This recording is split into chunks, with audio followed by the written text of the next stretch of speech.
how long should I run a Facebook ad, and how do I know if I'm getting results? Okay. So a couple different things. Whenever somebody talks about Facebook, I'm going to assume we're talking about Facebook / Instagram because it's all the same platform.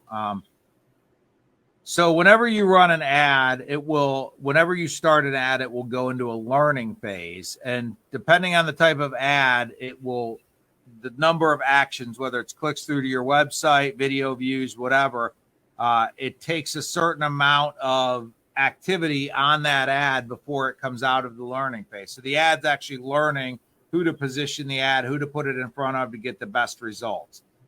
So depending on how much budget you've done, how good of a job you've done targeting, you may come out of a learning phase within a couple hours of launching an ad, or you may come out of the learning phase within a couple days. If you go to the back end of Ads Manager, it will tell you if your ad is still in the learning phase. It'll say learning. I would always recommend that you wait till the ad gets out of learning phase before you make a judgment on whether it's working or not. Once it's out of the learning phase, I would say within 24 hours, you're going to have a pretty good idea of whether the ad is working or not. One of the benefits of digital marketing is that you don't have to wait an extremely long period of time to determine whether a piece of creative or copy or video or whatever is working, because you're going to get results relatively quickly. So unlike SEO, where maybe let's say you do a bunch of work with SEO, you might have to wait weeks or months to start seeing the benefit of doing that search engine optimization. With digital ads, once they come out of the learning phase on Meta, you're going to know within a day or two whether they're working or not. If you're looking at the back end of Ads Manager and tracking whether it's getting the clicks to your website, the phone calls to your shop, whatever it is that you're trying to make happen with that ad, it's either going to happen or it's not. It's not going to take a week for it to start working. If it's out of the learning phase and is not working within 24 or 48 hours, the likelihood is it's not going to work. So you could potentially pause the ad, maybe create develop a new piece of creative, maybe change around the copy or whatever. But the reality is, if it's out of the learning phase and it's been 24 or 48 hours and the ad's not working, the likelihood is it's not going to work.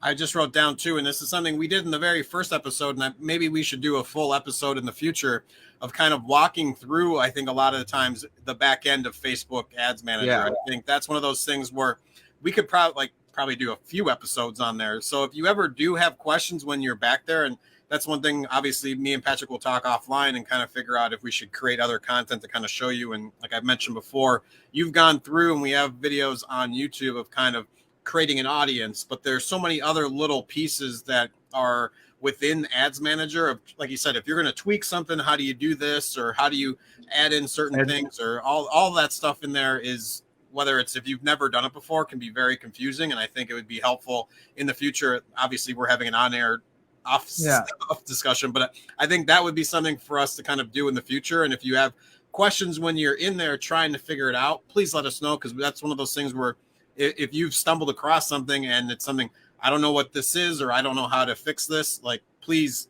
reach out to us and we'll try to whether do a video on it or have an on-air discussion about it and go through it.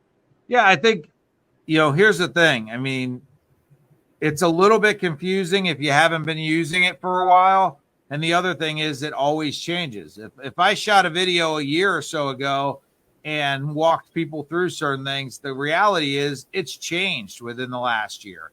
The type of options that are available, the type of things you can do within an audience have changed. When you build out an ad, some of the options that are available to you now weren't even available to you a year and a half ago. Some of the options that were available to you now are not available to you. One example, I know I talked probably just within the last, since we've come back with Marketing Mondays, about targeting people, specifically the audience of targeting where the people live in a particular location instead of live or have recently visited. Well, Facebook, for I'm not sure what reason, has recently removed the option of choosing only people that live there. And now the only option you could choose is people that live there or have recently visited. So that's actually really, in my opinion, doesn't make any sense. And it actually has made building an audience a little bit less effective. Because if, let's say, if you have a shop that's close to a freeway and you're targeting a 5-mile radius of your shop, instead of just targeting people that live within 5 miles of your shop, now you potentially are targeting everybody that's driven by on that freeway that's next to your shop. So it doesn't make sense. I've talked to our Facebook rep about it and explained to her why I think it doesn't make sense, but she's not in a position to make policy changes. But it really, in my opinion, it doesn't make sense why they would make that change. I don't really see the reasoning, but again, that's something that's just changed within the last couple months.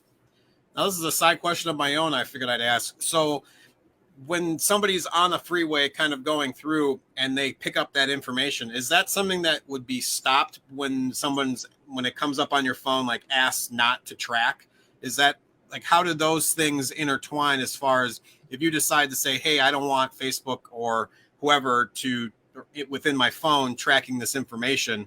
If I hadn't hit that, is that where those people would be picked up when they're on a freeway kind of passing through? Yeah, because let's say you've done that 5-mile radius and that freeway is running through it and you haven't told Facebook not to track you, it's going to pick up on the fact that you've been within that 5-mile radius and they're going to include you in that audience, even if you live 3 hours away, which is what bothers me about the targeting.